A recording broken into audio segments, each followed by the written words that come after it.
Double chocolates use பண்ணி செம்ம ஃபஜ்ஜியாக டேஸ்டான ப்ரௌனி எப்படி செய்கிறதுன்னு பார்க்கலாம்.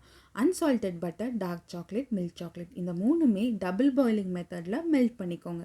சாக்லேட்ஸ் நல்லாவே மெல்ட் ஆகி இருக்கணும். ஒரு பவுலில் நாட்டு சக்கரை, பவுடர் பண்ண ஒயிட் சுகர், 2 முட்டையும் ஆட் பண்ணிவிட்டு முட்டை ரூம் டெம்பரேச்சரில் இருக்கணும். சில்லுன்னு முட்டை யூஸ் பண்ணாதீங்க. நல்லா பீட் பண்ணி எடுத்துக்கோங்க. மெல்ட் பண்ண சாக்லேட்டையும் ஆட் பண்ணிவிட்டு வெனிலா எசன்ஸ், மைதா, டார்க் கொக்கோ பவுடரை ஜலிச்சிக்கோங்க. கட் அண்ட் ஃபோல்ட் மெத்தடில் நல்லா மிக்ஸ் பண்ணிக்கோங்க. ப்ரௌனி ஃபஜ்ஜியாக சாக்லேட்டி ஃப்ளேவரில் ரிச்சாக இருக்கணும். ஸோ அதுக்காக எக்ஸ்ட்ராவாக டார்க் அண்ட் மில்க் சாக்லேட்ஸை யூஸ் பண்ணி மிக்ஸ் பண்ணிக்கோங்க. ஒரு ஸ்கொயர் ஷேப் ட்ரேயில் பேட்டரை ஃபில் பண்ணி ஏர் பபிள்ஸ் இருக்கக்கூடாது. ஸோ டேப் பண்ணிக்கோங்க, இல்லைனா டூத் பிக் யூஸ் பண்ணிக்கோங்க. டாப்பிங்ஸ்க்கு வால்நட், பாதாம், சாக்லேட்ஸ் இந்த மாதிரி எது வேணாலும் யூஸ் பண்ணுங்கள். செம்ம டேஸ்ட்டாக இருக்கும்.